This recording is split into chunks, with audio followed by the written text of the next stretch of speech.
This is your second video of electricity, and in this video we will study about Ohm's law and all the factors on which Ohm's law depend, along with resistance, resistivity, electrical circuit, and all the important numerical which is based on these topic and equally important for your board examination. Now let's start Ohm's law. Ohm's law क्या होता है, पहले इस चीज को समझिए. Ohm's law एक ऐसा लॉ है जो आपको रिलेशनशिप देता है between the potential difference and the current flowing in the conductor. What is Ohm's law? Ohm's law is a law which gives us relation between potential difference, which is denoted by V, and current flowing in the conductor. ठीक है? And what was that relation?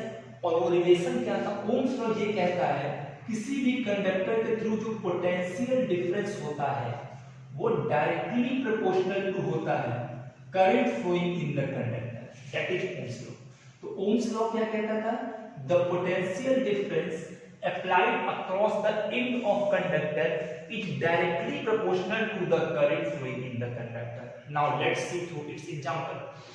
So suppose this is our first conductor. In this conductor what is the potential difference? इस conductor का potential difference कितना है? तुम जब भी potential difference निकालते हैं तो दोनों एंड के पोटेंशियल को माइनस करते हैं. पोटेंशियल डिफरेंस क्या हो जाएगा?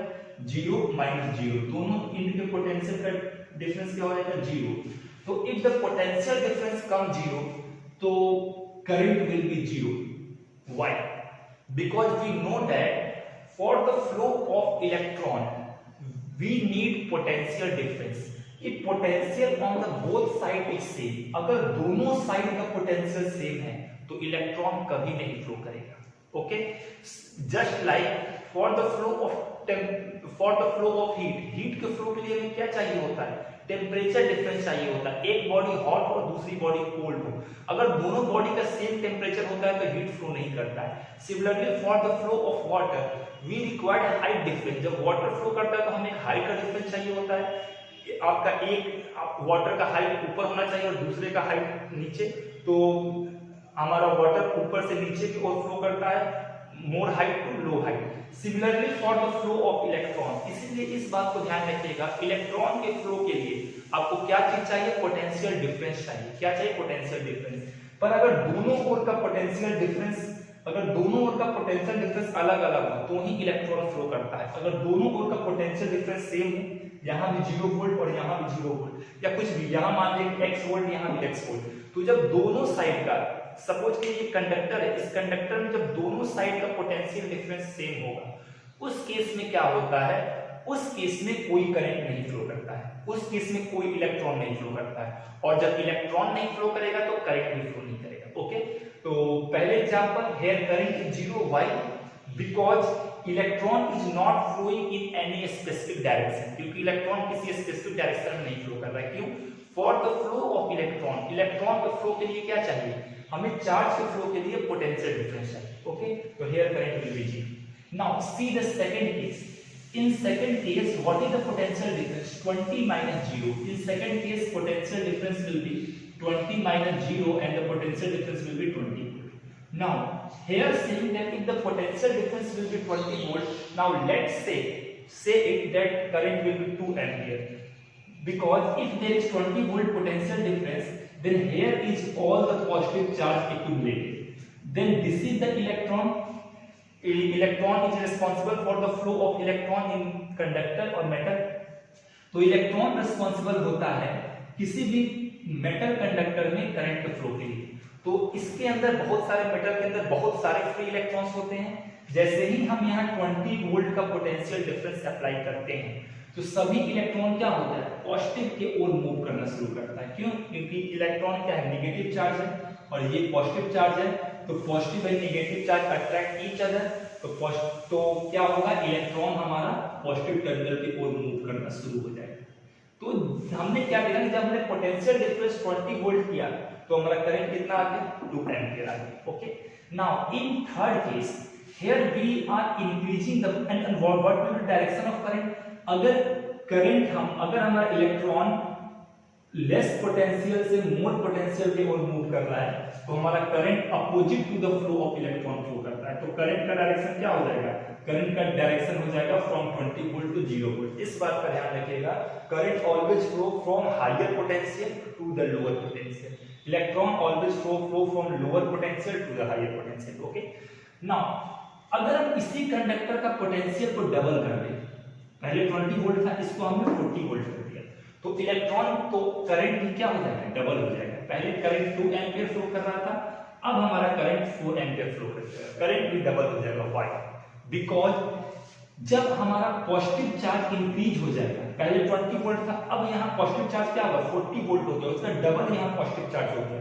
तो जब पॉजिटिव चार्ज डबल हो गया तो इलेक्ट्रॉन को ये डबल स्पीड से अपनी ओर खींचेगा, और जब इलेक्ट्रॉन या चार्ज जब डबल स्पीड से फ्लो करेगा तो क्या होगा? करंट भी डबल हो जाएगा। क्यों? क्योंकि करंट क्या है? Current is rate of flow of charge और the speed of flow of charge. तो अगर हमने जब पोटेंशियल डिफरेंस डबल किया तो ये जो पॉजिटिव चार्ज है, ये पॉजिटिव चार्ज ज्यादा हो गया तो अब ये ज्यादा इलेक्ट्रॉन को अपनी ओर खींचेगा, या फिर डबल इस इलेक्ट्रॉन को डबल स्पीड से अपनी ओर खींचेगा, जिस वजह से क्या होगा? करंट भी हमारा डबल हो जाएगा। ओके, तो इन तीनों हमने केस में क्या देखा? जब पोटेंशियल डिफरेंस 0 था तो करंट कितना था? 0 था। जब पोटेंशियल डिफरेंस हमारा 20 था तो करंट 2 एम्पीयर हो गया, और जब पोटेंशियल डिफरेंस हमारा कितना हो गया? 40 माइनस 0 40 हो जाएगा। जब पोटेंशियल डिफरेंस हमारा 40 आ गया तो करंट हमारा 4 आ गया। तो हमने क्या देखा? जब हम पोटेंशियल डिफरेंस को जैसे जैसे हम इधर इंक्रीज कर रहे हैं वैसे ही वैसे हमारा करंट भी इंक्रीज कर रहा है, and that is same Ohm law. और यही ओम्स लॉ कहता है। ओम्स लॉ क्या कहता है? The potential difference applied across the end of conductor is directly proportional to the current flowing in the conductor. Okay, तो ओम्स लॉ का यही आपका ओम्स लॉ का रिलेशन है। तो ओम्स ने एक रिलेशन दिया पोटेंशियल डिफरेंस और करंट के बीच में, and what was that? Directly proportional. If we increase the voltage, current will also increase.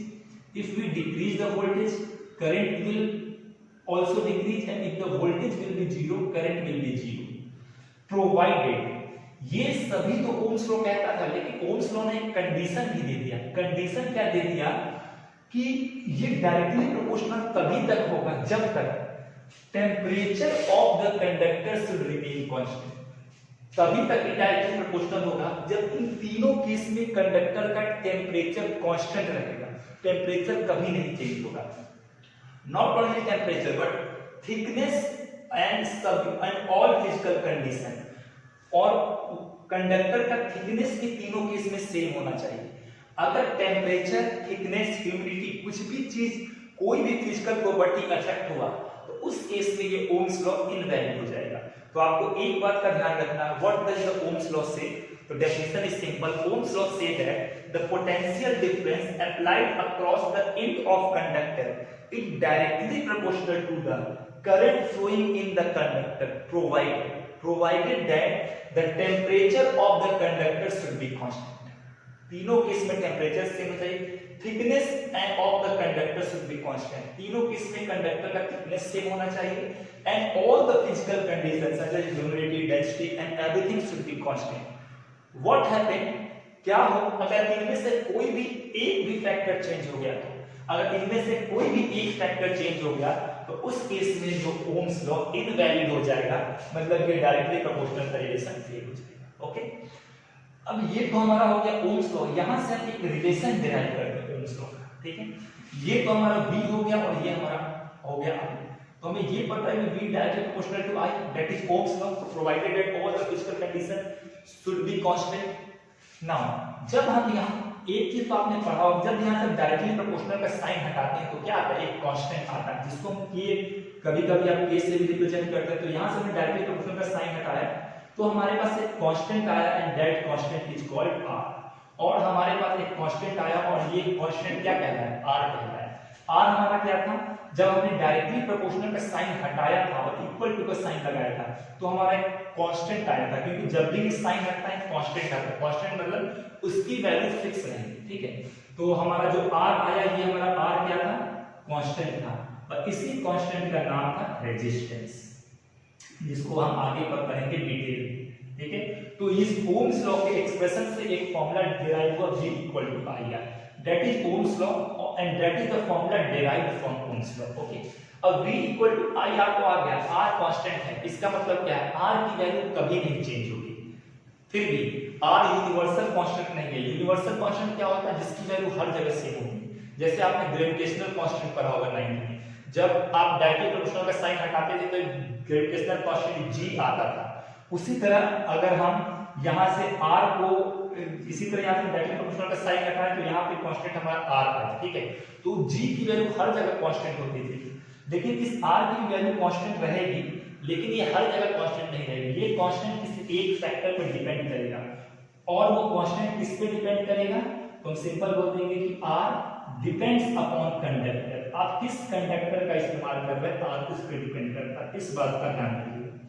R किस पे डिपेंड करता है, R हमारा कंडक्टर के ऊपर डिपेंड करता है। ओके, तो हमने क्या देखा, हमने देखा कि R एक कांस्टेंट है जिसको हम रेजिस्टेंस बोलते हैं, और R किस पे डिपेंड करता है, R हमारा डिपेंड करता है कंडक्टर। अगर आप कंडक्टर चेंज कर देंगे तो R की वैल्यू चेंज हो जाएगी, ठीक है। लेकिन अगर आप कंडक्टर नहीं चेंज करेंगे तो R की वैल्यू चेंज नहीं होगी। ओके, तो दैट इज ओम्स लॉ। और इस लॉ का लिमिटेशंस क्या है, ये लॉ कहता है कि ये लॉ तभी तक फॉलो होगा जब तक कि temperature, thickness, humidity, everything should remain constant. Okay, now इसको समझने के बाद एक बहुत इंपॉर्टेंट फैक्टर देख लें कि अगर मैं आपसे बोलूं कि ओम्स लॉ का आप ग्राफ बनाइए, अब हम इसका ओम्स लॉ का हमें ग्राफ बनाने जा रहे हैं।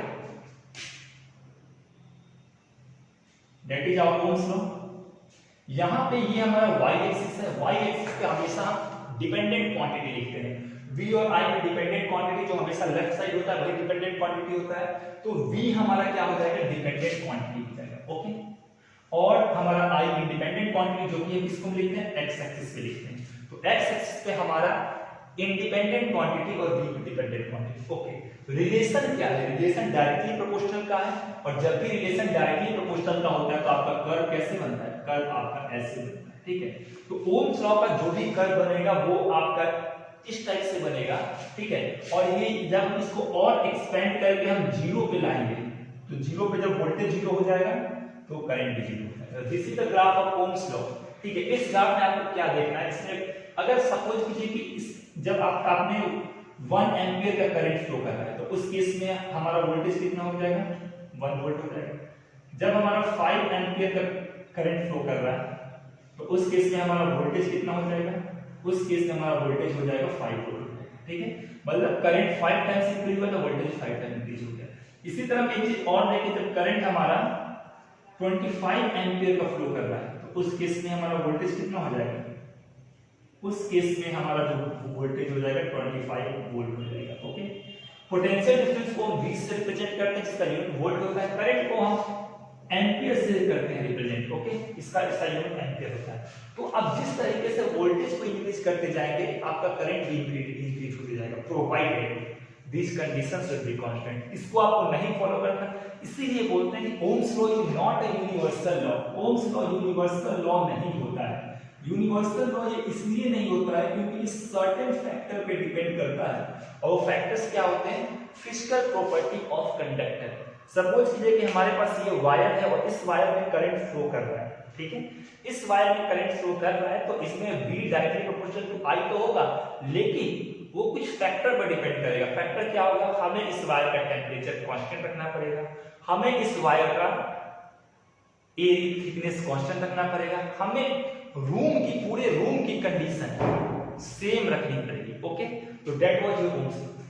नाउ स्टूडेंट्स, इस अगर ओम्स लॉ के हम ग्राफ को देखें तो वोल्टेज करंट हमेशा नीचे रहेगा, पोटेंशियल डिफरेंस हमेशा y एक्सिस पे रहेगा। इस ग्राफ में जब करंट 1 एम्पियर था तो वोल्टेज 10 वोल्ट था, ठीक है। करंट 2 एम्पियर था, वोल्टेज 20 वोल्ट था। करंट 10 एम्पियर था, वोल्टेज 100 वोल्ट था। और भी कोई फिगर आप ले सकते हैं, ये तो मैंने एक एग्जांपल ले लिया है।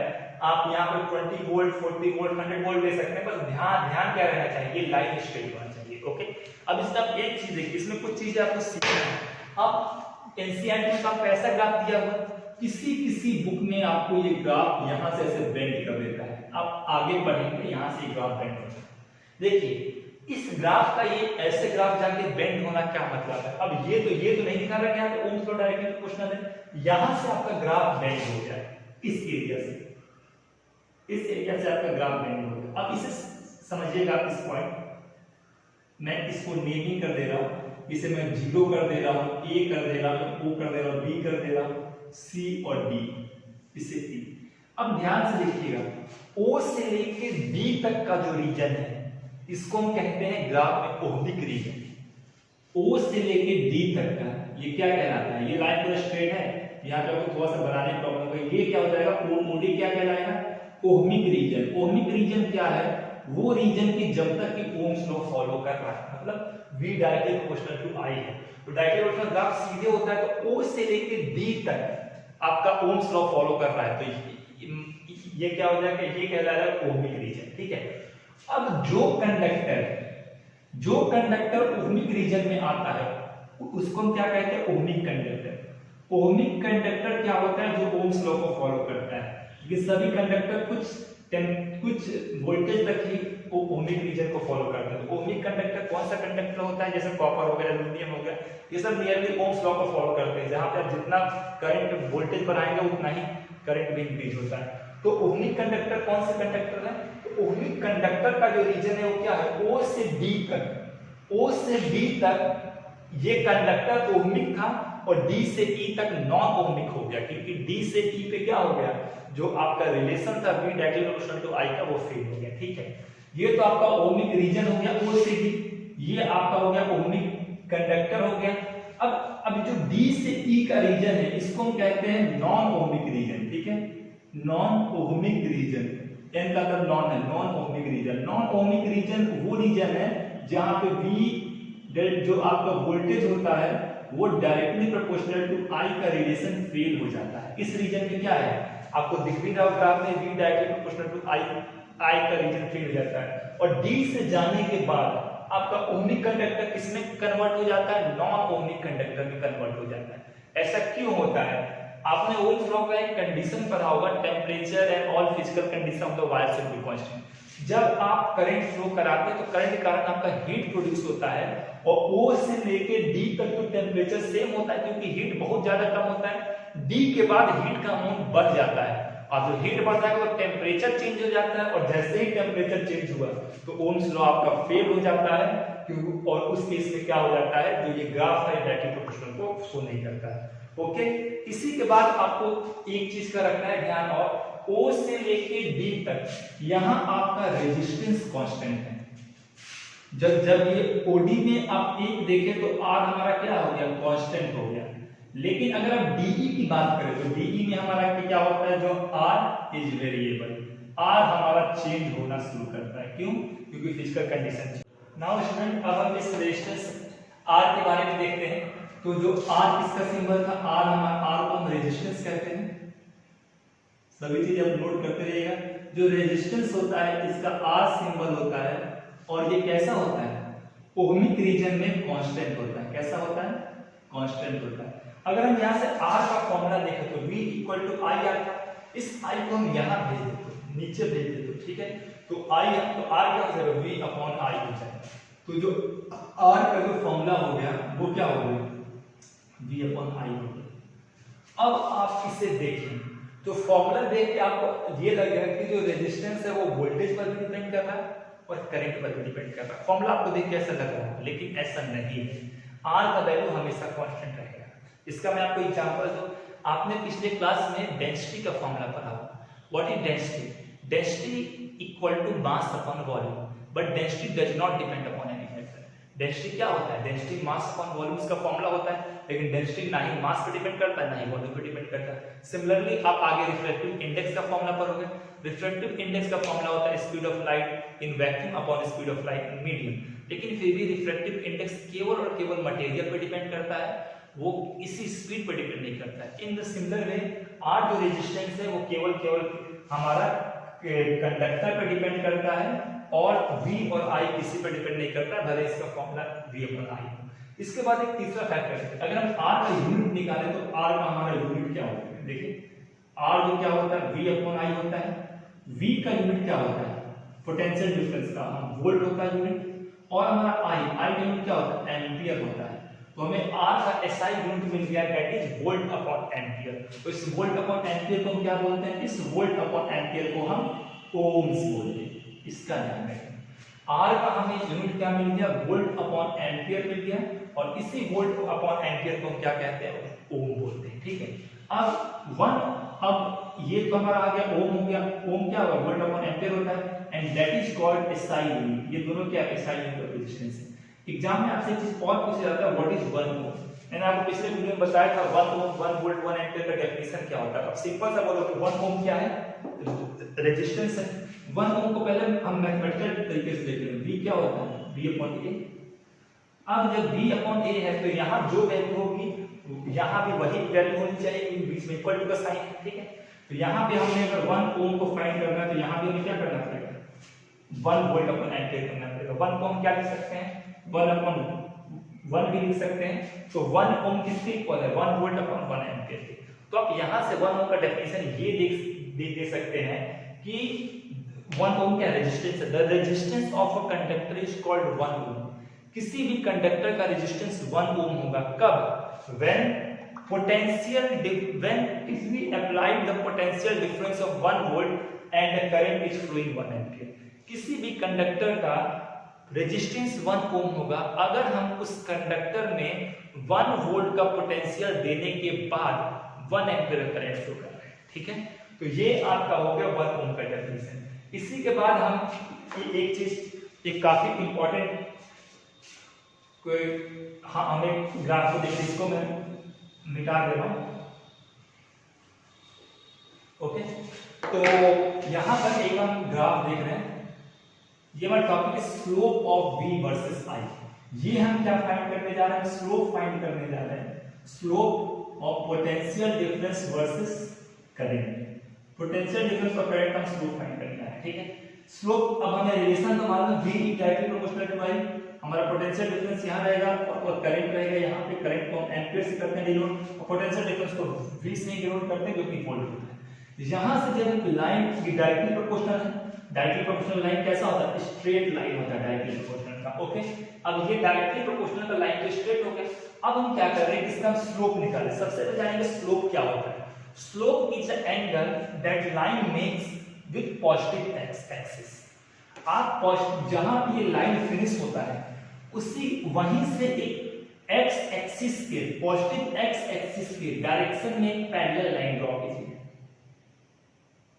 ठीक है, तो जो हमने एक्स जहां ये लाइन यहां फिनिश हुआ, यहां पे हमने पॉजिटिव एक्स एक्सिस के डायरेक्शन में हमने एक पैरेलल लाइन ड्रॉ किया, ये इसके पैरेलल लाइन है। ठीक है, तो जो ये एंगल ये लाइन से बना रहा है, जो ये एंगल लाइन से बना रहा है, यही एंगल क्या कहलाता है, स्लोप कहलाता है। This theta is called the slope of this graph. ठीक है, तो यहां पर जो स्लोप आपका हो जाएगा, ये एंगल थीटा, इस थीटा का tan के बराबर होता है। स्लोप कितना हो जाएगा, tan थीटा हो जाएगा। ओके, अब यहां पर देखें स्लोप का एक और फॉर्मूला होता है, और वो फॉर्मूला क्या होता है, वो फॉर्मूला होता है y2 minus y1 upon x2 minus x1। ये हमारा स्लोप का फॉर्मूला हो गया। अब देखिए y पे तो हमारा वोल्टेज है, x हमारा करंट है। हमने एक लाइन सपोज कीजिए कि हमने यहां से ड्रॉ कर दिया, इसको हमने I1 मान दिया, तो I1 पे हमारा करंट कितना फ्लो कर रहा है, वोल्टेज है V1। I2 पे हमारा वोल्टेज कितना है, हमारा करंट हमारा I2 फ्लो कर रहा था तो उस वक्त वोल्टेज कितना था V2। ठीक है, तो ये हमारा Y2 हो गया, ये Y1 हो गया, ये I2 हो गया, ये हमारा I1। तो ये हमारा हो जाएगा V2 माइनस V1, और ये हमारा आ जाएगा I2 माइनस I1। V2 पे I2 करंट फ्लो कर रहा था, ये हमारा स्लोप का फॉर्मूला है। अब देखिए दो पोटेंशियल का डिफरेंस क्या कहलाता है, पोटेंशियल डिफरेंस। और पोटेंशियल डिफरेंस को हम किससे करते हैं डिनोट, तो पोटेंशियल डिफरेंस को हम डिनोट करते हैं V से। ओके, क्लियर है। दो करंट का डिफरेंस, करंट ही आता है, तो दो करंट के डिफरेंस को हमने क्या कर दिया, I से डिनोट करते हैं। दो पोटेंशियल का डिफरेंस पोटेंशियल डिफरेंस, दो करंट का डिफरेंस I, तो इसका स्लोप कितना आ गया, V अपॉन I हो गया। और V अपॉन I क्या होता है, V अपॉन I रेजिस्टेंस होता है, तो यहाँ पे हमने कर दिया रेजिस्टेंस। और ये रेजिस्टेंस क्या होता है, रेजिस्टेंस हमारा कांस्टेंट होता है। तो slope of V potential difference versus current, potential difference versus current का स्लोप क्या निकला, वोल्टेज अपॉन करंट निकल गया, और दैट इज रेजिस्टेंस निकल गया। तो हम बोल सकते हैं the slope of potential difference versus current is called resistance. और ये रेजिस्टेंस क्या होता है, कांस्टेंट होता है। कांस्टेंट होता है। तो यहाँ से बोल सकते हैं कि slope of potential difference versus current is what, this slope is constant. इसका मतलब ये है कि इस थीटा की वैल्यू इस लाइन में कहीं भी चेंज नहीं होगी। कैसे? अगर आप एक यहां से भी एक लाइन ड्रॉ करें parallel to positive x axis तो ये भी एंगल थीटा नहीं आएगा। क्यों? क्योंकि स्लोप हमारा कैसा है, स्लोप रेजिस्टेंस है और रेजिस्टेंस हमारा कांस्टेंट है। यहां से भी अगर आप एक लाइन ड्रॉ करें तो ये हमारा क्या आ जाएगा, थीटा आ जाएगा for all ohmic region and for all ohmic conductor. Okay student, now student हमने ये पढ़ा कि स्लोप क्या होगा, हमेशा कांस्टेंट होगा। लेकिन अगर आपसे ये मैं क्वेश्चन पूछ लूं कि क्या हो अगर स्लोप ऑफ पोटेंशियल डिफरेंस और करंट चेंज हो जाए, मतलब अगर आपको स्लोप की दो स्लोप हमारा कांस्टेंट रहेगा, स्लोप की एक ही वैल्यू रहेगी, तो अगर मैं ये पूछूं कि slope of potential difference current if changes then why this happen, तो आप सिंपल सा बोल सकते हैं कि स्लोप तभी चेंज हुआ होगा जब रेजिस्टेंस चेंज हुआ होगा, और रेजिस्टेंस तब चेंज हुआ होगा जब हमारा ओम्स लॉ इनवैलिड हुआ होगा, क्योंकि ओम्स लॉ के लिए रेजिस्टेंस क्या होता है, सेम होता है, और जहां रेजिस्टेंस चेंज हुआ वहां ओम्स लॉ इनवैलिड हो गया होगा। तो आप सिंपल बोलेंगे कि if the slope of potential differences and current changes then at that point Ohm's law fails. Okay, इसके बाद हम क्या करते हैं, कुछ टर्म्स हम देख लेते हैं रेजिस्टेंस के बारे में। रेजिस्टेंस के बारे में कि रेजिस्टेंस क्या होता है, उसके पहले रेजिस्टेंस के बारे में जानने से पहले हम किसी भी वायर का हम स्ट्रक्चर पढ़ते हैं और समझते हैं कि किसी भी वायर का स्ट्रक्चर कैसा होता है।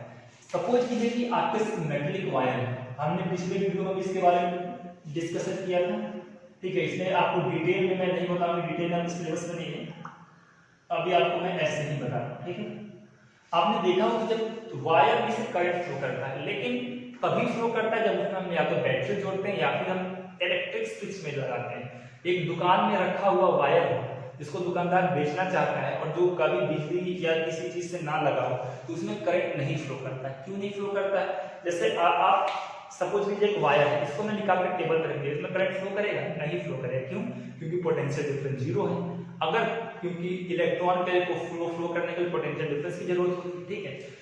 अब यहाँ पर आप एक चीज अगर आप ध्यान से देखें कि हमारा वायर है, अब इस वायर का ऐसा स्ट्रक्चर क्या होता है, इस वायर सब कॉपर का, सपोज ये कॉपर का वायर है, तो इसमें क्या होंगे, कॉपर के millions and millions of atoms होंगे।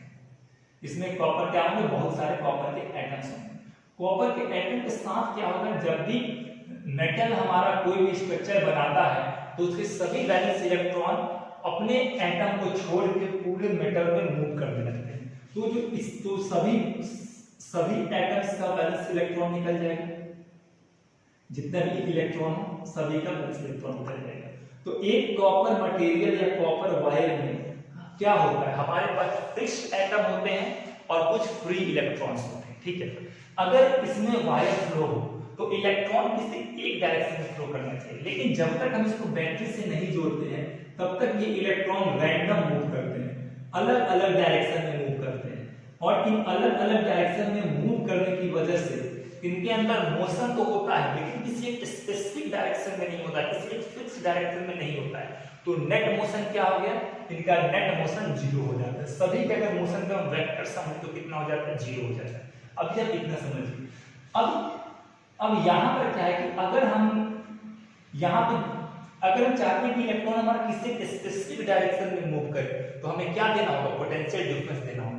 जब तक हम किसी कंडक्टर को किसी भी बैटरी या पावर सोर्स से नहीं जोड़ते हैं, हमारा पोटेंशियल डिफरेंस क्या होता है, दोनों में का पोटेंशियल सेम होता है, जिस वजह से इलेक्ट्रॉन रैंडमली मूव करता है, कहीं एक जगह मूव नहीं कर पाता है।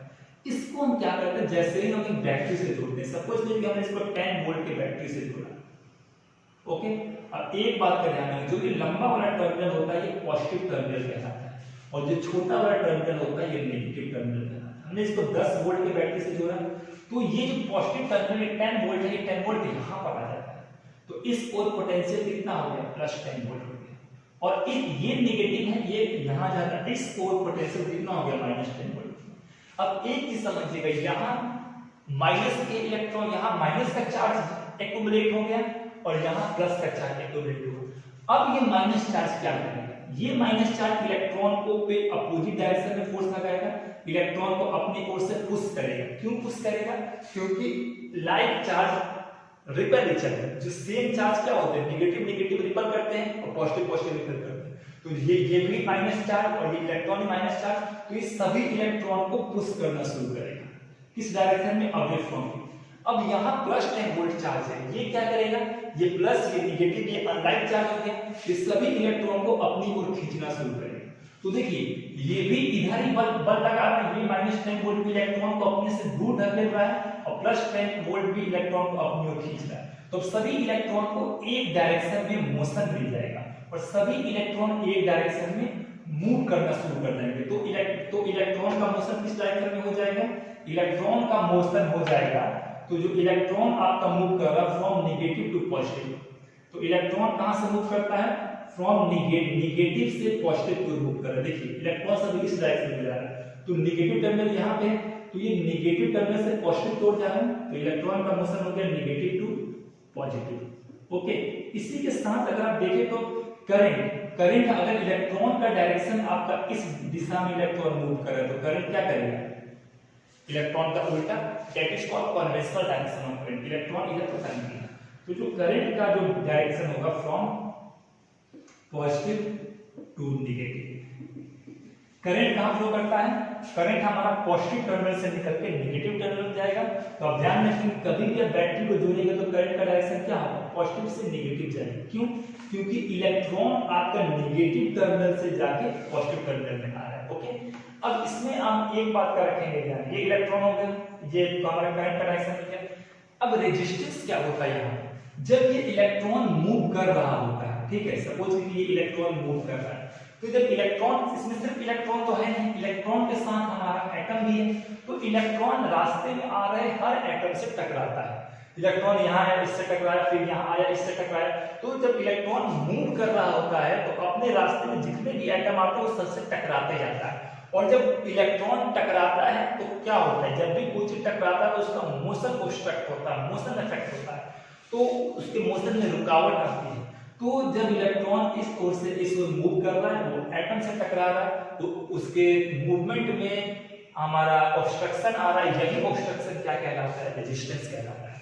तो रेजिस्टेंस हम क्या कह सकते हैं कि the obstruction offer to the flow of electron, और ये फ्लो ऑफ इलेक्ट्रॉन क्या है, करंट ही तो है।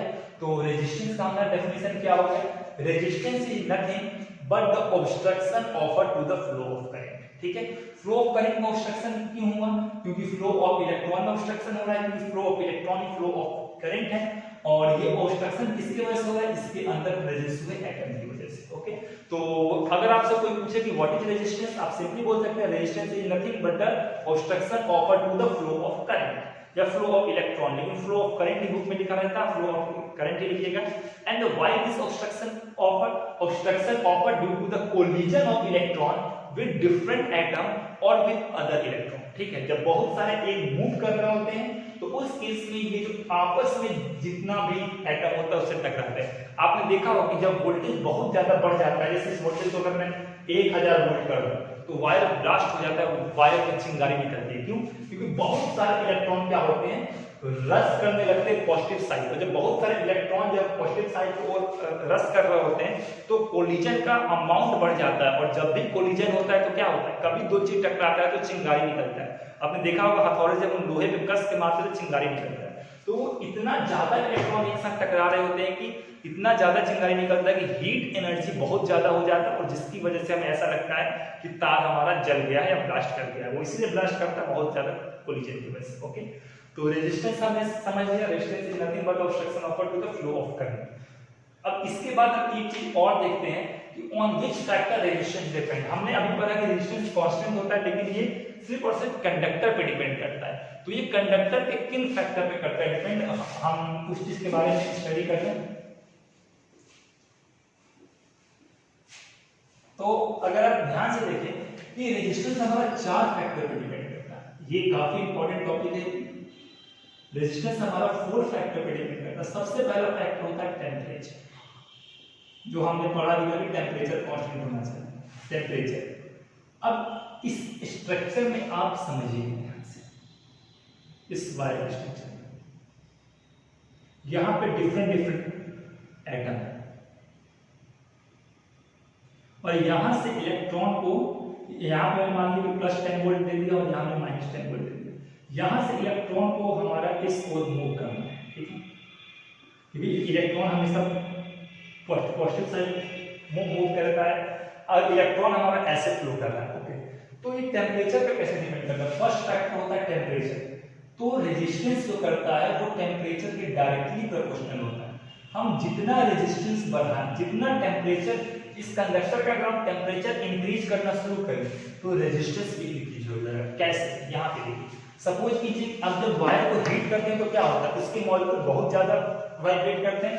जब आप इसको हीट करना शुरू करोगे तो ये एटम बहुत तेजी से वाइब्रेट करना शुरू करेगा अपनी जगह में से।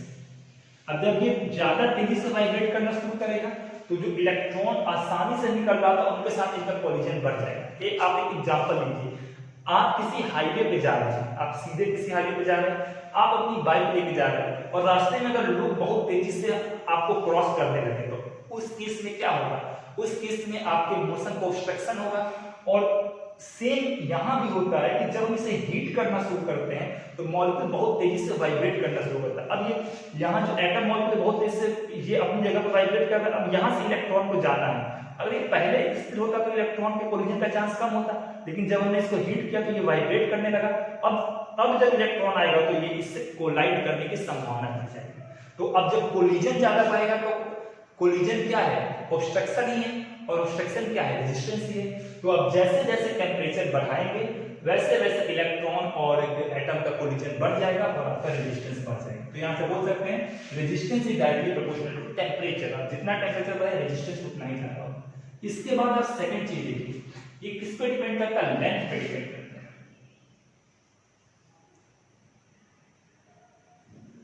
ये हमारा लेंथ पे डिपेंड करता है। कैसे डिपेंड करता है? Resistance is directly proportional to length.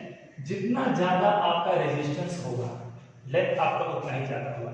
Suppose कीजिए कि आप एक बहुत लंबे रास्ते पे जा रहे हैं, ठीक है, तो अगर आप रास्ते पे जा रहे हैं तो वहां पे आप अगर बहुत लंबा टूर है तो आपको ज्यादा रुकना पड़ता है। आप अगर 10 किलोमीटर कहीं जा रहे हैं तो आपको गाड़ी हो सकता है कि ज्यादा रुकना पड़े, और अगर 1 मीटर या आप 1 किलोमीटर जा रहे हैं तो गाड़ी कम रुकना पड़े। उसी तरह जब इस वायर का हम लेंथ बढ़ा दें तो इलेक्ट्रॉन के ऑब्स्ट्रक्शन के चांसेस क्या हो जाएंगे? जब ये वायर छोटा था तो इसका कोलिजन केवल 3 जगह हो रहा था। जब इस वायर को हम बढ़ा दें तो जितने एटम आते जाएंगे उसके साथ इसका कोलिजन बढ़ते जाएगा।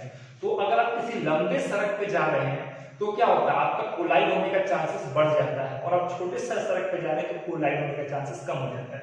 In the similar way wire जितना लंबा होगा कोलिजन का चांस उतना ही ज्यादा होगा और रेजिस्टेंस उतना ही ज्यादा होगा। तो हम बोल सकते हैं resistance directly proportional to length. इसके बाद हम थर्ड चीज देखते हैं, that is area of cross section. अब सपोज कीजिए कि हमने इस कंडक्टर का एरिया इंक्रीज कर देते हैं, तो एरिया इंक्रीज करने में तो क्या होगा? एटम दूर दूर हो जाएगा, और उस केस में इलेक्ट्रॉन को क्या हो जाएगा? इलेक्ट्रॉन को पास करने के लिए, इलेक्ट्रॉन को निकलने के लिए ज्यादा जगह मिल जाएगा। जैसे अगर आप एक पतले सड़क पे जा रहे होते हैं तो वहां पर क्या होता है कि उस पतले सड़क पे आपको रुकावट ज्यादा होता है, ज्यादा स्पीड से नहीं जा सकते। लेकिन अगर आप 6 लेन या 8 लेन के सड़क पे जाएं तो काफी चौड़ा सड़क होता है, तो वहां पे आपका कोलिजन का चांस कम होता है। क्यों? क्योंकि वहां पे जो आपका ट्रैफिक बहुत कम होता है, जबकि पतले सड़क पे ट्रैफिक बहुत ज्यादा होता है। तो इसी तरह हम क्या करें कि जब हम इस वायर का हम एरिया को एक्सटेंड कर दे रहे हैं, एरिया बढ़ा दे रहे हैं, तो उस केस में एटम दूर दूर हो जाएगा, और जब एटम दूर दूर होगा तो इलेक्ट्रॉन आसानी से निकल जाएगा, और जब इलेक्ट्रॉन आसानी से निकल जाएगा तो कोलिजन का चांस कम होगा, तो जब कोलिजन कम होगा तो हमारा रेजिस्टेंस कम हो जाएगा। तो यहाँ से हम बोल सकते हैं resistance is inversely proportional to क्या हो जाएगा? 1 एरिया हो जाएगा। एरिया आप जितना ज्यादा बढ़ाएंगे रेजिस्टेंस उतना ही कम होगा। एक फोर्थ फैक्टर और होता है कि resistance depend upon material. Resistance क्या होता है? आपके मटेरियल पे भी डिपेंड करता है कि आपका वायर किस चीज से बना है। रेजिस्टेंस डिपेंड्स जैसे कि अपॉन मटेरियल। जैसे अगर आप सिल्वर का वायर लें तो सिल्वर सबसे अच्छा कंडक्टर होता है, ध्यान रखिए सिल्वर में रेजिस्टेंस बहुत कम होता है। इसी तरह आप कॉपर लें, कॉपर में रेजिस्टेंस कम होता है। लेकिन अगर आप क्या करेंगे, कोई ऐसा वायर ले लें जैसे कि आप आयरन ले लें तो आयरन में थोड़ा रेजिस्टेंस ज्यादा होता है, जिंक ले लें जिंक में भी रेजिस्टेंस ज्यादा होता है, ठीक है। तो रेजिस्टेंस हमारा मटेरियल पर डिपेंड करता है कि आप किस मटेरियल से कंडक्टर बना रहे हैं, सिल्वर से बना रहे हैं, कॉपर से बना रहे हैं, एल्यूमिनियम से बना रहे हैं, किससे बना रहे हैं, उस पर डिपेंड करता है। तो ये 4 फैक्टर हो गए जिन पे रेजिस्टेंस डिपेंड करता है। अब इन चारों फैक्टर से हम एक रेजिस्टेंस का फॉर्मूला बनाते हैं। आप इसे समझ के ही ये फॉर्मूला समझिएगा, क्योंकि ये फॉर्मूला बच्चे बहुत जल्दी भूल जाते हैं। जो रेजिस्टेंस का जो हमारा फॉर्मूला क्या होता है, हमने एक चीज तो देखा कि जो हमारा रेजिस्टेंस होता है वो डायरेक्टली प्रोपोर्शनल टू लेंथ होता है, ठीक है, और इनवर्सली प्रोपोर्शनल टू हमारा क्या होता है, एरिया होता है। तो हमने क्या किया, resistance directly proportional to length, length हमारा डायरेक्टली और इनवर्सली प्रोपोर्शनल एरिया नीचे था, तो हमने एरिया को नीचे डाल दिया, ठीक है। ये तो हमारा फॉर्मूला बन गया। इफ टेम्परेचर इज कांस्टेंट, अगर हम टेम्परेचर को कांस्टेंट रखें, इफ टेम्परेचर इज कांस्टेंट, अगर हम टेम्परेचर को कांस्टेंट रखें, तो जो ये हमारा फॉर्मूला किसमें कन्वर्ट हो जाता है, ये हमारा इनवर्स डायरेक्टली प्रोपोर्शनल का साइन है। जैसे ही हम इस साइन को हटाते हैं, एक हमारे पास कांस्टेंट आता है, इसको हम क्या बोलते हैं, रो बोलते हैं। क्या बोलते हैं, कांस्टेंट आता है, रो बोलते हैं। तो जैसे हमारा रेजिस्टेंस कांस्टेंट आया था, उसी तरह रेजिस्टेंस के फॉर्मूले में इस साइन को हटाएंगे तो एक कांस्टेंट आएगा, जिसको हम क्या बोलेंगे, रोहो बोलेंगे। और इस रोहो का नाम क्या होता है, इसको हम कहते हैं रेजिस्टिविटी। ओके स्टूडेंट्स, तो इसे हम मिटा दें, इसके कोई जरूरत नहीं, हम इसको क्या कहते हैं, इसको हम बोलते हैं रेजिस्टिविटी। ये एक कांस्टेंट होता है रोहो, और जिसका नाम हो, जिसको हम क्या कहते हैं, रेजिस्टिविटी, ठीक है। ये हमारा रेजिस्टिविटी होता है, और ये किस पे डिपेंड करता है, रेजिस्टेंस के फोर्थ फैक्टर, और ये सिर्फ एक ही चीज पे डिपेंड करता है, मटेरियल, कि आपने किस मटेरियल से रेजिस्टिविटी बनाया, रेजिस्टेंस बनाया, आपने सिल्वर से बनाया कि गोल्ड से बनाया, केवल उस पर डिपेंड करेगा मटेरियल पे। आपके सिलेबस में इतना ही है कि जो रेजिस्टिविटी होता है वो एक कांस्टेंट होता है। क्या होता है, कांस्टेंट होता है, और ये कंडक्टर पे डिपेंड नहीं करता है कि आपका कंडक्टर कैसा है, बड़ा है कि छोटा है कि क्या है। ये सिर्फ और सिर्फ मटेरियल पे डिपेंड करता है कि अगर आपने सिल्वर से चाहे मोटा वायर बनाया हो, पतला वायर बनाया, कुछ भी बनाया हो, तो अगर सिल्वर का मटेरियल है तो उसमें रेजिस्टेंस तो चेंज हो जाएगा, क्योंकि लेंथ अपॉन एरिया पे डिपेंड करता है, लेकिन रेजिस्टिविटी हमेशा मटेरियल पे डिपेंड करता है, वो कभी चेंज नहीं होगा। फॉर एग्जांपल, ये तो इससे ध्यान में, रेजिस्टिविटी कांस्टेंट होता है, जो कि सिर्फ और डिपेंड अपॉन मटेरियल करता है, ठीक है। यहाँ मैं लिख दे रहा हूँ केवल और केवल मटेरियल पे डिपेंड करता है, और किसी भी चीज पे डिपेंड नहीं करता है। अब रेजिस्टिविटी और रेजिस्टेंस को हम समझते हैं दोनों क्या होता है, ठीक है। ये फॉर्मूला बहुत इंपॉर्टेंट है, इस फॉर्मूले को नोट कर लीजिएगा। फॉर्मूला कैसे आया, resistance directly proportional to length, inversely proportional to area. जैसे ये कांस्टेंट का साइन हटा, प्रोपोर्शनलिटी का साइन हटा, एक कांस्टेंट आ गया जो रेजिस्टिविटी था, और जो कि सिर्फ मटेरियल पर डिपेंड करता है और किसी पर नहीं डिपेंड करता। अब इसको फॉर हम एक एग्जांपल देंगे। सपोज कीजिए कि हमने पहले केस में 2 वायर लिए, फर्स्ट केस, और ये चारों वायर हमारे कॉपर से बने हैं, ये भी वायर कॉपर का है, ये भी वायर कॉपर का है। तो अगर पहले केस में देखें तो पहले केस में दोनों वायर सेम मटेरियल से बना है, जब दोनों वायर सेम मटेरियल से बना है तो दोनों केस में क्या हो जाएगा, पहले केस में रेजिस्टिविटी दोनों वायर की सेम हो जाएगी। रेजिस्टिविटी क्या हो जाएगी, सिंबल में बना रहा हूं, दोनों वायर की रेजिस्टिविटी सेम हो जाएगी, क्योंकि दोनों वायर एक ही मटेरियल से बना है, कॉपर से बना है। ओके, अब इसका रेजिस्टेंस देखें तो क्या होगा।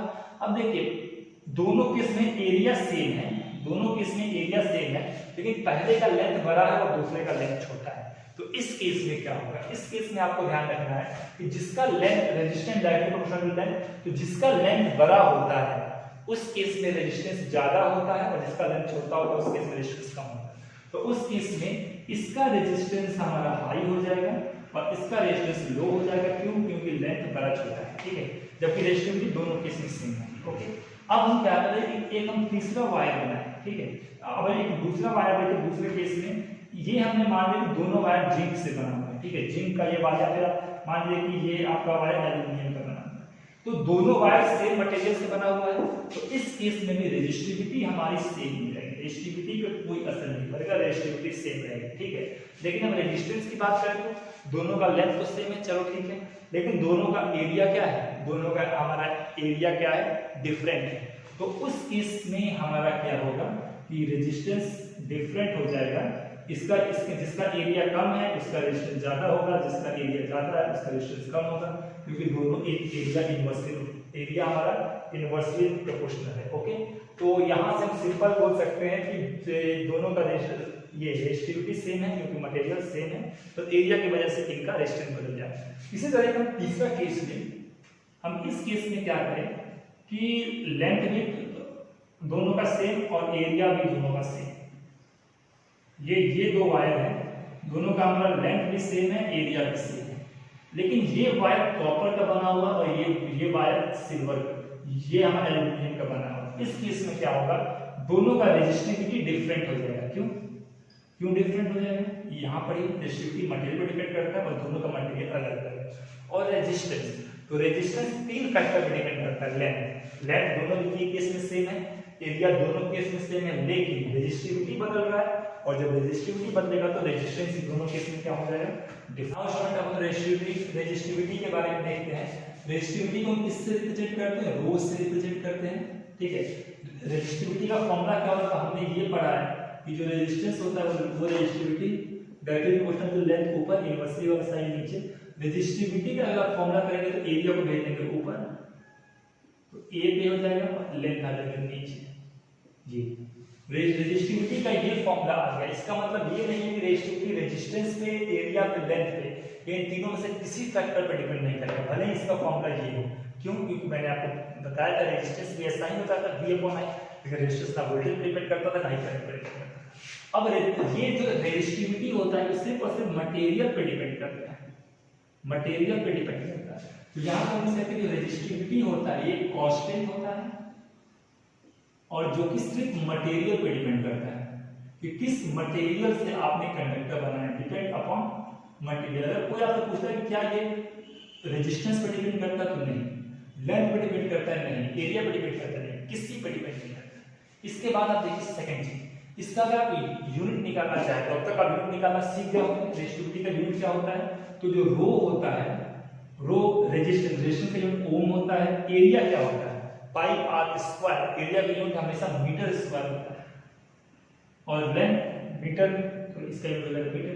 इससे ये कैंसिल हो जाएगा और आपका बचेगा क्या? रो का जो यूनिट हो गया, जो हमारा रेजिस्टिविटी का यूनिट हो गया, क्या हो गया? ओम पर मीटर।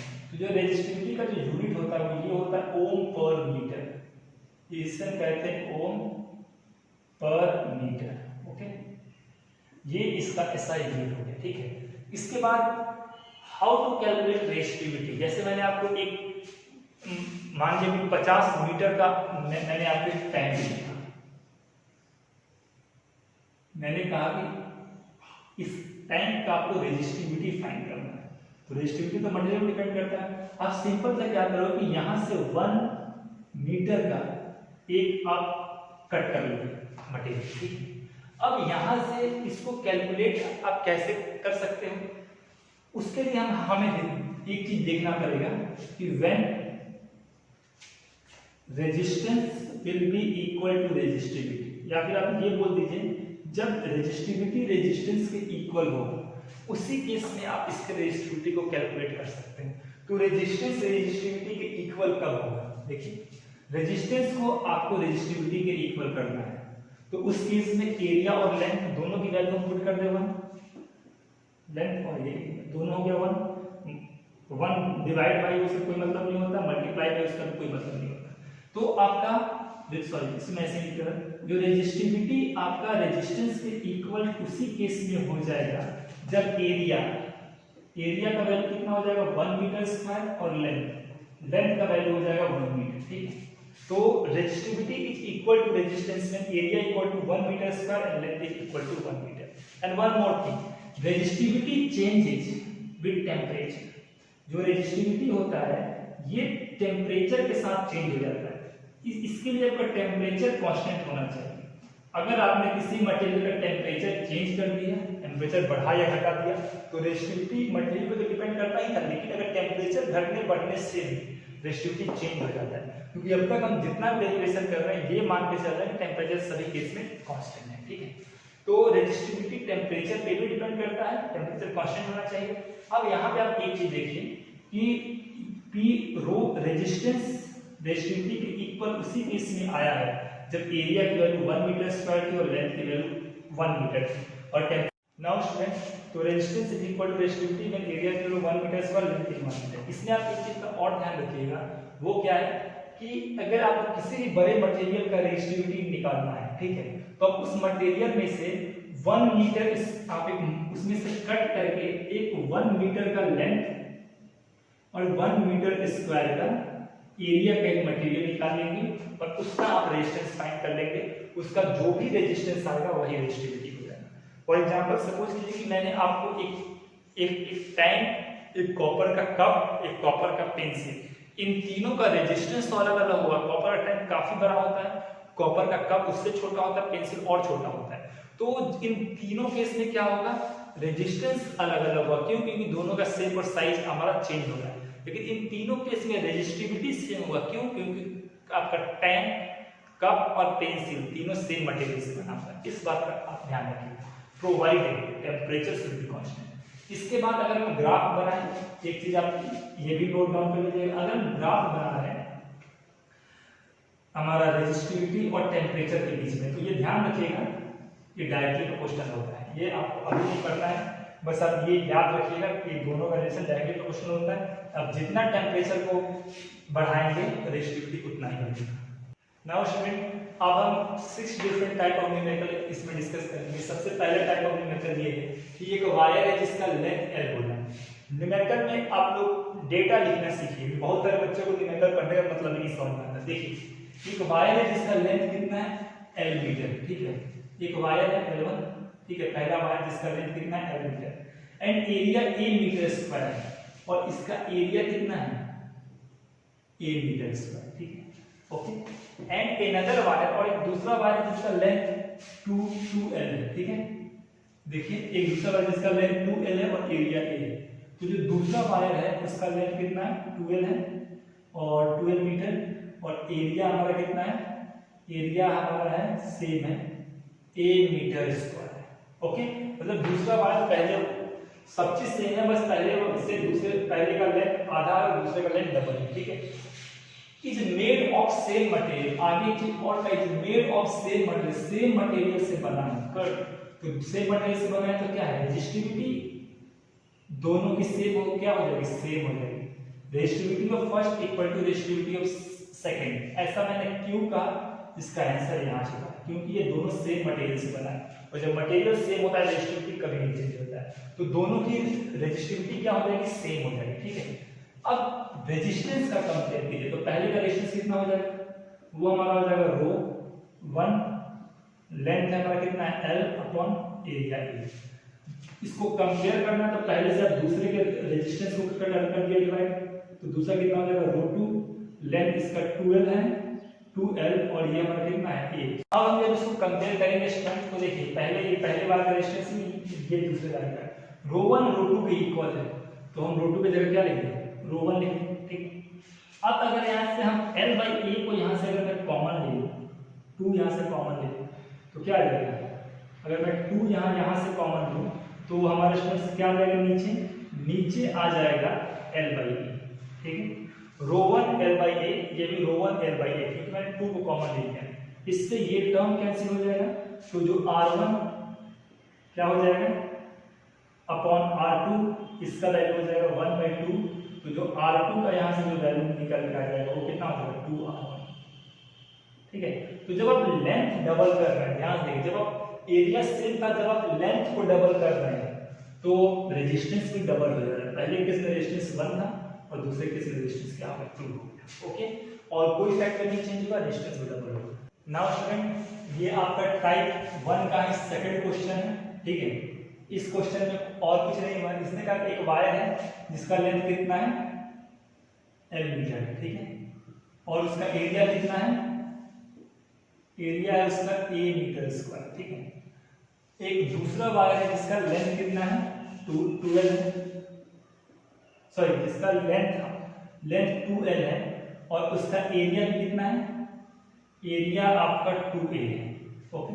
तो उस केस में दोनों मटेरियल का आप और दोनों सेम मटेरियल से बना है, सेम मटेरियल से बना है, तो इसका रेजिस्टिविटी रो 1 और इसका रेजिस्टिविटी रो 2 दोनों इक्वल हो जाएगा। क्यों हो जाएगा, क्योंकि दोनों सेम मटेरियल से बना है, ठीक है। अब कंपेयर रेजिस्टिविटी तो सेम मटेरियल से बना है, तो इनका अगर रेजिस्टिविटी को करेंगे कंपेयर रो 1 अपॉन रो 2, तो रो 1 की जगह हम रो 1 ही लिख दें, रो 2 की जगह हम रो 1 लिख दें, क्योंकि दोनों सेम ही है, रो 2 जब रो 1 लिखें, रेजिस्टिविटी कंपेयर करेंगे तो रेशियो कितना आ जाएगा 1/1 आ जाएगा। तो जो रेजिस्टिविटी का जो रेशियो आ गया वो कितना आ गया 1/1 आ गया, ठीक है। अब रेजिस्टेंस का हमको रेशियो निकालना है। पहले केस में रेजिस्टेंस कितना होगा, रो, इसको हम मान लें ये हमारा होगा रो 1, ठीक है। ये हमारा क्या हो जाएगा, लेंथ है L और एरिया है। सेकंड केस में जब हम देखें तो ये रो 2 है, ये हमारा क्या है लेंथ है 2m और एरिया है 2m। अब देखिए इस 2 से ये 2 कैंसिल हो जाएगा, रो 1 की रो 2 की जगह हम रो 1 ले लेते हैं, तो ऊपर क्या बचा रो 1 L बाई ए, नीचे रो 1 L बाई ए, पूरा कैंसिल हो जाएगा। सॉरी ये हमारा सेकंड रेजिस्टेंस है और इसका आंसर क्या आ जाएगा 1 by 1। Okay student, very important question, call the video to taken. Now students ये हमारा एक वायर गिवन है और एक वायर है, ठीक है, फर्स्ट वायर है जिसका कितना गिवन है लेंथ, एक वायर जिसका लेंथ L मीटर है और एरिया A मीटर स्क्वायर, ठीक है। तो एक वायर है जिसका लेंथ कितना है, ये इसका लंबाई हो गया, लेंथ इसका L मीटर है और एरिया ऑफ क्रॉस सेक्शन इसका ये हो गया, ठीक है। ये सेकंड पोर्शन ये कितना है A मीटर स्क्वायर है, ठीक है। एंड अनदर वायर दूसरा वायर है जिसका कितना है लेंथ, जिसका लेंथ है, मैं रफली डायग्राम बना रहा हूँ, 3L है, इसके 3 टाइम्स है, ठीक है। और उसका एरिया कितना है, उसका एरिया 2A स्क्वायर है, ठीक है। 2A यहाँ पे स्मॉल ए होगा एंड एरिया 2A, ठीक है। और उसका एरिया है 2A है, ठीक है। अब गिवन है कि if the resistance of wire first is 6 ओम, अगर इसका रेजिस्टेंस 6 ओम है तो find the resistance of second wire, तो दूसरे वायर का रेजिस्टेंस पता है, मतलब आपको इसका रेजिस्टेंस एज्यूम करके R, ठीक है। अब इसको हम वैसे ही अप्लाई करेंगे, हमको अगर पहले का हम रेजिस्टेंस लें तो पहले का रेजिस्टेंस क्या हो जाएगा रो 1, ठीक है। और इसके बाद हमारा क्या हो जाएगा L बाई ए। दूसरे का अगर हम रेजिस्टेंस निकाले तो दूसरे का रेजिस्टेंस रहेगा रो 2A by L, sorry 3L by 2। इसमें एक डेटा मिस हो गया है, डेटा ये कि दोनों सेम मटेरियल से बना है, दोनों किससे बना है, सेम मटेरियल से बना है, ठीक है। दोनों सेम मटेरियल से बना है तो दोनों की रेजिस्टिविटी क्या हो जाएगी, रो हो जाएगी, सेम ही हो जाएगी, तो रो 1 रो 2 की जगह से रो ले लेंगे, ठीक है। अब हम इन दोनों इक्वेशन, अब R इसका रेजिस्टेंस 6 ओम गिवन है, इसका रेजिस्टेंस 6 ओम देते हैं। अब हम इन दोनों इक्वेशन को जरा क्या करेंगे, डिवाइड करेंगे। तो इक्वेशन सेकंड हमारा ये हो गया रो 3L divided by 2 divided by equation first 6 किसके इक्वल हो जाएगा, रो L बाई ए। ये डिवीजन ध्यान सीखिएगा, रो से रो कैंसिल हो जाएगा, यहाँ से ये 2A, सॉरी यहाँ से 3/2 से अगर ये 3/2 को कॉमन ले लें तो इस L/2 से, सॉरी L/1 ए से ये L/a कैंसिल हो जाएगा, ऊपर क्या बचा 3/2 बचा और यहाँ 6 बचा। तो हम यहाँ से लिख सकते हैं कि जो R डैश होगा वो 3/2 × 6 हो जाएगा, इसको इससे हम डिवाइड करें 3 हो जाएगा और आंसर कितना आ जाएगा 9 ओम आ जाएगा। तो find the resistance of second wire, जो कि किसके इक्वल आ जाएगा 9 ओम के इक्वल आ जाएगा। Okay student, pause the video and note it down. Now student this is a very important question, type third question, question number 4। और ये ऐसे क्वेश्चन आपके एग्जाम में जरूर आते हैं। इस क्वेश्चन में कहा गया कि एक वायर है जिसका लेंथ 10 सेंटीमीटर, ठीक है। एक हमने यहाँ वायर बना लिया जिसका लेंथ हमने कितना बना दिया 10 centimetre, okay. Has resistance 2 ohm और इसका रेजिस्टेंस आपको गिवन है 2 ohm. If the wire is stretch to double its length, अगर इस वायर को हमने स्ट्रेच किया उसके लेंथ को हमने क्या कर दिया डबल कर दिया, इस बात का ध्यान रखिएगा। एक क्या हमने देखा जैसे आप कोई रबर लो, इतना मोटा रबर होगा उसको खींचो तो जब उसका लेंथ बढ़ाते हो तो क्या होता है उसका एरिया कम होता है, ठीक है। जब से आपने वायर को हमने खींच के इसका लेंथ डबल कर दिया तो इसका एरिया क्या हो गया होगा, इसका एरिया कम हो गया होगा, ठीक है। जब भी आप किसी भी चीज को खींचते हो लंबराते हो तो उसका एरिया हो जाता है कम। तो अगर आपने इसके लेंथ को डबल कर दिया तो सेकंड टाइम में कितना हो जाएगा लेंथ आपका हो जाएगा 20 सेंटीमीटर, ठीक है। पहले 10 था बाद में 20 सेंटीमीटर। अब इसका एरिया पहले केस में अगर हमने एरिया को a मान लिया, दूसरे केस में हम एरिया को a डैश मान लिया तो एरिया कितना कम होगा। अब इसको वॉल्यूम कंजर्वेशन फॉर्मूले से हम मालूम करते हैं। आपको एक चीज तो मालूम है, किसी मटेरियल को आप चाहे कितना भी एक्सपेंड करो या कितना भी स्ट्रेच करो या कितना भी कंप्रेस करो, दोनों केस में उसका क्या होता है वॉल्यूम सेम होता है। चाहे पीछे कंप्रेस करेंगे चाहे एक्सपेंड करेंगे, वॉल्यूम दोनों केस में क्या हो जाएगा सेम होगा, ठीक है। अब वॉल्यूम का फॉर्मूला पहले, वॉल्यूम का फॉर्मूला क्या होता है length into breadth into height. दूसरे केस में भी फॉर्मूला सेम हो जाएगा length into breadth into height. पहले केस में लेंथ कितना है 10 सेंटीमीटर है, ठीक है, ब्रेड्थ और हाइट बच गया, ठीक है। दूसरे केस में कितना है लेंथ 20 सेंटीमीटर है, ब्रेथ इनटू हाइट बचा, ठीक है। अब हम क्या करते हैं कि ब्रेथ इनटू हाइट क्या कहलाता है, एरिया कहलाता है। आपने पढ़ा होगा एरिया लेंथ इनटू ब्रेथ भी होता है, या ब्रेथ इनटू हाइट भी हो सकता है, या हाइट इनटू लेंथ भी हो सकता है। कोई भी जब दो डिस्टेंस के यूनिट मल्टीप्लाई होते हो बोले हो, तो ब्रेथ को मीटर में नापते हैं, हाइट को मीटर में नापते हैं, तो मीटर टू मीटर क्या होगा, मीटर स्क्वायर। मीटर स्क्वायर किसका यूनिट होता है, एरिया का। तो यहाँ पे आ जाएगा 10 इंटू इसका एरिया जो हमने A माना है, फिर ब्रेथ ये 20 आ गया, सेकंड का एरिया, और सेकंड का एरिया में कितना माना है, A डैश, ठीक है। तो अब हम इसको डिवाइड करेंगे तो 10 2 जा 20 हो जाएगा, तो एरिया कितना हो जाएगा, जो A डैश हो जाएगा, ध्यान से देखिए कितना हो जाएगा, A/2 आ जाएगा, ठीक है। एरिया हमारा आ गया A डैश A/2, मतलब जब आपने लेंथ को डबल किया तो एरिया कितना हो गया, एरिया आपका हाफ हो गया। तो A डैश की जगह पर क्या लिखते हैं, A/2 लिखते हैं, ठीक है। तो इस बात का आप ध्यान रखिएगा। मैं आपको सर एक शॉर्टकट बता रहा हूं, आप नोट कर लीजिएगा। Length double, area half, length triple, area 1/3, length 4 times increase, area decrease by 4 times, area will become 1/4, ठीक है। इस बात को आप ध्यान रखिएगा। तो अब यहाँ पे ये हो गया। अब पहले केस में जो हमारा रेजिस्टेंस कितना हो जाएगा, रो L/A, ठीक है, लेंथ बाय A। अब R का वैल्यू कितना गिवन है, अगर ध्यान से देखें तो यहाँ पे जो R का वैल्यू गिवन है वो गिवन है 10, सॉरी R का वैल्यू गिवन है 2। अगर हम सेकंड केस में निकाले तो रेजिस्टेंस इसका हम R डैश मान लेते तो यहाँ पे हो जाएगा रो। अब देखिए दोनों केस में मटेरियल सेम ही है, मटेरियल सेम है तो दोनों की रेजिस्टिविटी सेम होगी, क्योंकि मटेरियल दोनों का सेम है, तो दोनों की रेजिस्टिविटी को हमने रो ले लिया। पहले के केस में हमारा लेंथ इसका डबल हो गया था, तो लेंथ को हमने 20 सेंटीमीटर में यहाँ पे लिख दे रहा हूँ, ठीक है। यहाँ पे लेंथ 10 था तो यहाँ पे लेंथ को मैं 10 लिख दे रहा हूँ, और एरिया कितना हो जाएगा, A/2, ठीक है। अब आप ध्यान से देखें तो ये जब 2 चला जाएगा ऊपर तो ये किसमें कन्वर्ट हो जाएगा, ये कन्वर्ट हो जाएगा 40 में, ठीक है। जब ये 2 चला जाएगा ऊपर, चाहे मैं इसको ऐसे नेक्स्ट स्टेप में लिख दूंगा 2 का लगभग। अब हम दोनों इक्वेशन को डिवाइड करें, ठीक है। तो R डैश इसको मैं लिख रहा हूँ इसमें रो, ये 2 चला जाएगा ऊपर तो 40 हो जाएगा और नीचे बच जाएगा E। इसके बाद आप इसको सेकंड से डिवाइड करें तो ये 2 हो जाएगा, ये हो जाएगा रो, और ये हो जाएगा 10 डिवाइडेड बाय E। देखिए इस रो से ये रो कैंसिल हो जाएगा।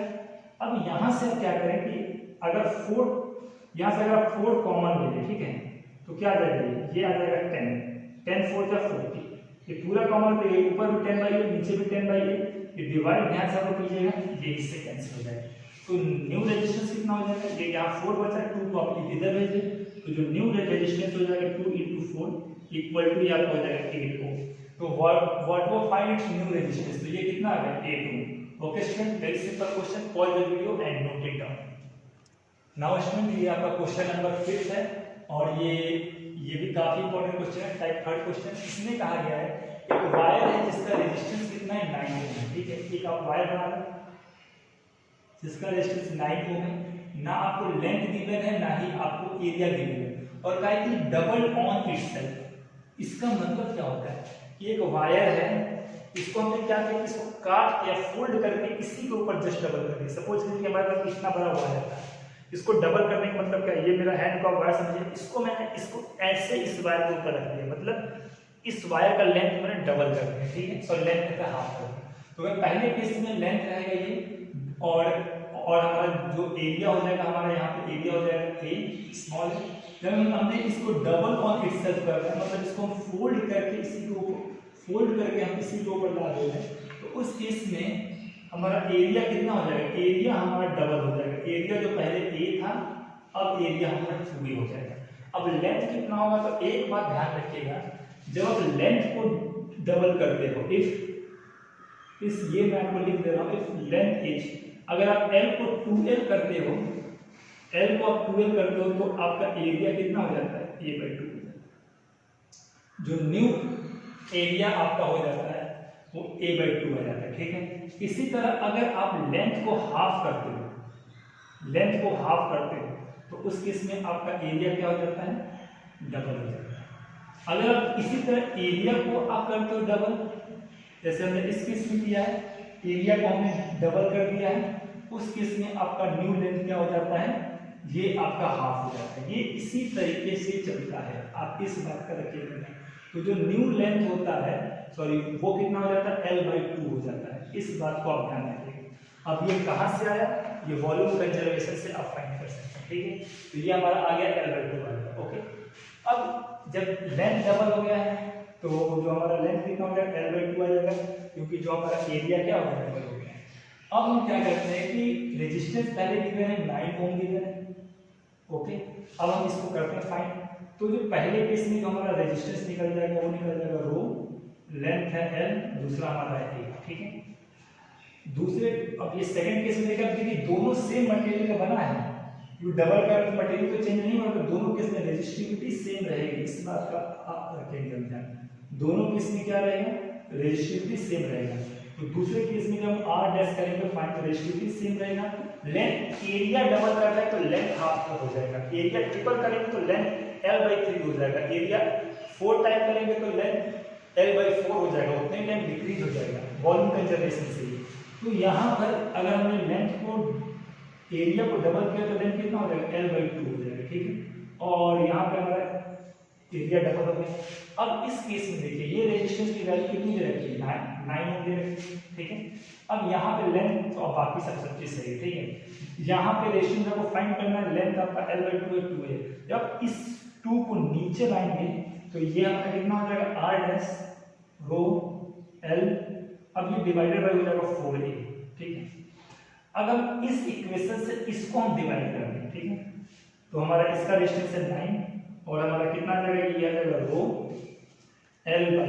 अब आप यहाँ से 1/4 को जरा कॉमन ले लें, अगर इस 4 को उठाकर इस तरीके से लिख दें, 1/4 को अगर आप कॉमन ले लें, यहाँ से आपने 4 कॉमन ले लिया, ठीक है, 4 नीचे था तो 1/4 हो गया, तो इससे आपका ये टर्म कैंसिल हो जाएगा और इससे आपका ये टर्म कैंसिल, ठीक है।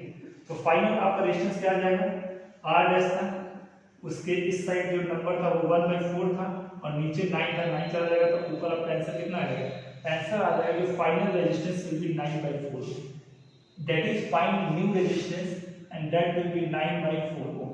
Okay student, this is a very important point.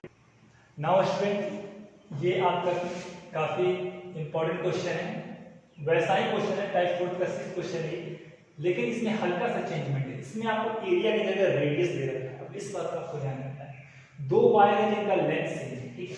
हमने 2 वायर बना ली जिनका लेंथ हमारा सेम है, ठीक है, दोनों वायर का लेंथ सेम है एंड इनका रेडियस दोनों का अलग है। पहले का रेडियस कितना है, R1 है और जो दूसरे का जो रेडियस है कितना है, R2, ठीक है। उसे अगर find resistance and resistivity of both wire, आपको रेशियो फाइंड करना, find ratio of resistance and resistivity of both wire, दोनों वायर का रेजिस्टेंस एंड रेजिस्टिविटी फाइंड करना है if both wire is made of same material. अब आपको पहला का आंसर, अगर दोनों वायर सेम मटेरियल से बना है, अगर दोनों वायर सेम मटेरियल से बना है तो दोनों की रेजिस्टिविटी ρ1 और ρ2 क्या हो जाएगी, इक्वल हो जाएगी। इस बात का ध्यान रखें, दोनों सेम मटेरियल से बना है तो दोनों की जो रेजिस्टिविटी इक्वल हो जाएगी क्योंकि दोनों का मटेरियल सेम है। अब इन दोनों का हम मान लें x मान लें तो इनका रेशियो कितना हो जाएगा, रेजिस्टेंस रेजिस्टिविटी, ये दोनों बराबर, दोनों x के बराबर है तो ये आ जाएगा 1/1। तो रेजिस्टिविटी का जो रेशियो आ जाएगा वो 1:2 बना जाएगा, ओके। अब हम रेजिस्टेंस के बारे में फाइंड करते हैं। पहले वायर का हमारा रेजिस्टेंस क्या है, रो L/ρ1 L/,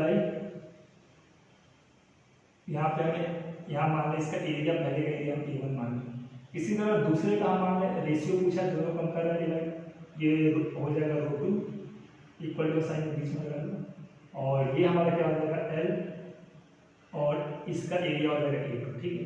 अब यहाँ पे ध्यान से देखिए, ρ1 और ρ2 बिल्कुल इक्वल है तो इसको हम लिख सकते हैं, रो लिख सकते हैं, ये इससे कैंसिल हो जाएगा, ये लेंथ से ये लेंथ कैंसिल हो जाएगा। अब देखिए कि ये आ जाएगा नीचे और ये चला जाएगा ऊपर, ठीक है। तो इसको अगर हम एक्सपेंड करके लिखना चाहें तो ये लिखते हैं R1 R2 equal to A2 चला जाएगा ऊपर और A1 चला जाएगा नीचे, ओके। A2 इस अब जो वायर को अगर आप देखो, सपोज ये आपका सिलिंड्रिकल वायर है, ठीक है, ये तो इसका जो एरिया होता है ये सर्कुलर होता है। किसी भी सिलेंडर पे आप नीचे या टॉप से देखोगे तो ये कैसा है, ये तो आपका सर्कुलर है, ठीक है। तो इसी तरह ये वायर है तो वायर का ये जो एरिया कैसा होगा, सर्कुलर होगा, और सर्कल के एरिया का फॉर्मूला क्या होता है, पाई आर स्क्वायर। तो सेकंड का कितना रेडियस, पाई r2 स्क्वायर, इसका भी हो जाएगा पाई r1, पाई से पाई आपका कैंसिल हो जाएगा, और जो r1 अपॉन जो r2 का जो आपको रेशियो मिल जाएगा वो मिल जाएगा r2 अपॉन r1 का होल स्क्वायर। तो यहाँ से आपको रेजिस्टेंस का सेकंड फॉर्मूला मिल रहा है कि अगर आपको वायर में एरिया की जगह लेंथ दे के रखे तो रेजिस्टेंस का जो फॉर्मूला हो जाएगा L by pi r square, क्योंकि यही आपका एरिया होता है, और इसका रेशियो कितना हो गया, r1 by r2 whole square. इतना करने के बाद आपको सभी न्यूमेरिकल सॉल्व करना है। नेक्स्ट वीडियो में हम सीरीज ऑफ पैरेलल कॉम्बिनेशन के बारे में पढ़ेंगे। Okay student.